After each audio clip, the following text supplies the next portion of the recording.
نو په ښځو کې دا شی بددعا چې د هغه ډېره ده موږ ته معلومه ده دا خو پټه خبره نه ده څونه شراوي دی خپل ورور ته کوي خپل پلار ته کوي خپل اولاد ته کوي خپل قریبانو ته کوي خپل کور ته کوي خپل ځان ته څومره بددعاوې کوي خپل ځان ته څومره بددعاوې کوي څه معلومه ده چې هغه وخت د قبلېدو راشي که تا هغه بددعا وکړه الله قبوله کړه بیا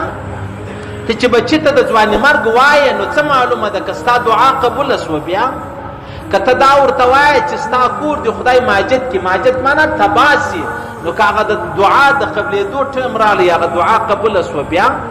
نو خو ستا د لاسه دا کار چې دی هغه وسو نو د الله د رسول څخه دې زنانو پوښتنه وکړه ول یا رسول الله زموږ قصور څه دی د الله رسول ورته وفرمایل یو قصور مې دا دی تاسو شراوي ډېرې کوئ بددعاوې ډېرې کوئ او لعنتونه چې دي هغه ډېر وایاست د الله رسول فرمایي ته شرا مه کوه د قبلېدو ټیم بیا راسي ته څه په خبرې چې دا د قبلېدو ټیم دی یا ګر سره چې مور و اولاد ته شرا کوي اوس نو دا وایي چې زه د زړه نه کوم تا خو په خوله د الله څه وغوښتله نو د زړه معامله خو ځان ته ده الله به دا ستا فیصله ستا د خولې مطابق در وکړي دا ستا په زوی به ته ډېر وژاړې که به پرېږدې دا ستا پر ورور به ته ډېر وژاړې که به پرېږدې ستا پر بابا او پر خاوند او پر خپل کور به ته ډېره وژاړې آیا که پرېږدې نو په خپله ډېر ورباندې ژاړې نو لحاظه د الله رسول فرمایي چې په تاسو کې دغه شراوي بددعاوې چې دي هغه بیخي ډېرې دي او دا ناجایزه کار دی او دا حرام کار دی دویم پیغمبر علیه السلام ورته وفرمایل وتکفرن العشیر تاسو ناشکري ډېره کوئ ناشکري زنانو پوښتنه وکړه بل روایت کې راځي ول یا رسول الله د الله ناشکري موږ کوو موږ د الله ناشکري کوو د الله رسول نه نه نه تاسو د خپلو خاوندانو ناشکري ډېره کوئ هر زنانه د خپل لیوره سره راځي د خپل خاوند ناراضه هر زنانه د خپل خسر سره ناراضه او د خسر د ورور سره راځي هر زنانه ورسه وګوره د خپل نږدې قریب سره ناراضه او لپریدي چې د هغه دا راځي نو پیغمبر علیه السلام ورته وفرمایل چې تاسو د خپلو خاوندانو ناشکري ډېره کوئ یعنې ته ورسه وګوره څونه ډېر پلارداره کمالداره غټ محترم خلک پر دې روی زمین ستا لیکن دغه خپل کور والا نه ورسره چلیږي څونه ښه خلک ستا پر روی زمین چې دنیا وایي چې کشکې زه غلام وای زه نوکر وای زه مزدور وای لیکن دلته الله رب العزت کور والا ورکړې ده دا د خپل خاوند چې څومره ناشکري کوي بیا پر روی زمین هغومره ناشکري د دې چا چې ده هغه څوک نه کوي ورسې هر سړی وپوښتي هغه د خپل کور والا سره پریشانه دی داسې داسې ځوانان راشي په خدای قسم چې ته وایه یاره ټول عمر ورسره ګرځېدلی لیکن دی چې راسي دی وژاړي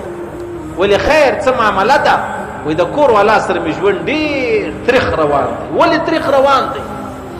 د پلار کره تلله ما نه پرېښوله زما دپاره یې ډېر مشکلات چې دي هغه جوړ د همسایهګانو کره واده ما لور نه پرېښوله دې ولې یا لور به پرېږدې زما او د دې دپاره ډېر لوی مشکلات شو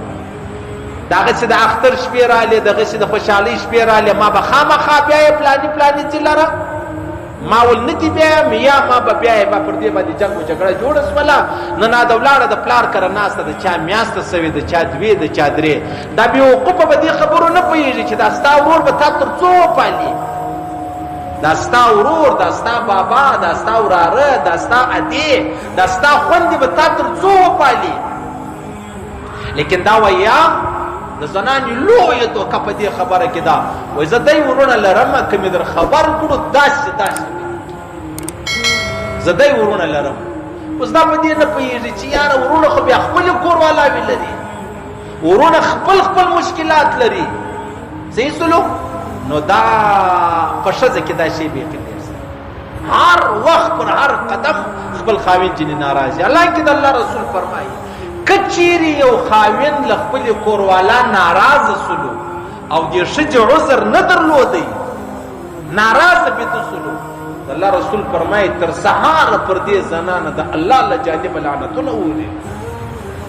د الله رسول فرمایي که خاوند پر کوروالا غږ وکړي دا پر تناره باندې ناسته وله ډوډۍ نیمه پخه وه نیمه کچه وه د الله رسول فرمایي ته به راولاړېږي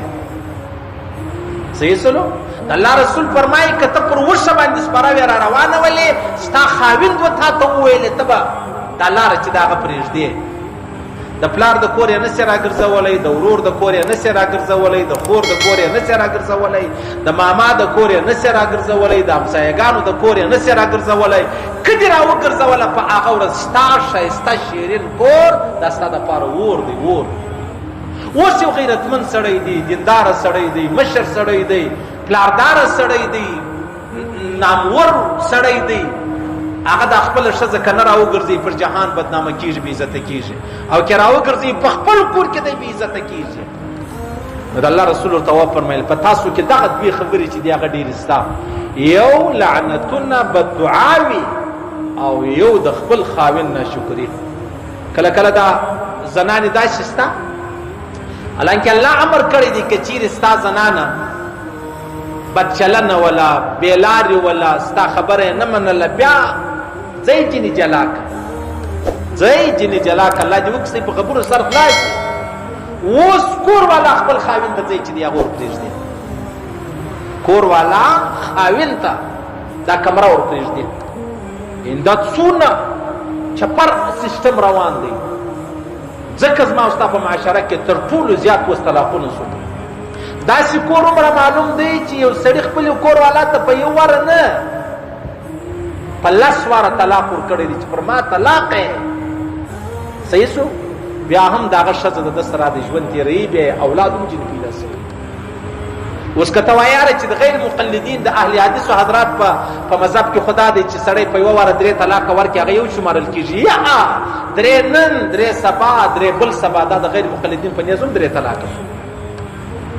ورسه وګوره زما او ستا په معاشره کې تر ټولو زیات چې دی هغه دا خبره روانه ده بیا چې لږ خاشه څه صوفي څه دیندارې څه بزرګي هغه بیا خپل یار ته ووایي چې یاره ما خپلې کور والا ته طلاق ورکړی دی راسه د حلالي و فلانی و فلانی ترتیب را برابر که د الله رسول پر دواړو لعنت ویلی دی یو سړی را ولاړېږي د خپل ځان کنټرول نه لري بیا را ولاړېږي خپل کور والا ته مطلب ترتیب برابروي و یار دوست ته وایي ته دې سره واده وکړه بیا طلاقه که بیا یې ورته زه وکړه در دې بیا غټ مرګ ستا موږ خو اسرائیل علیه السلام ته وارخطا دی اصل مرګ چې دی هغه دا خبره ده عزیزه زما او ستا په معاشره کې طلاق عام شلو راسه د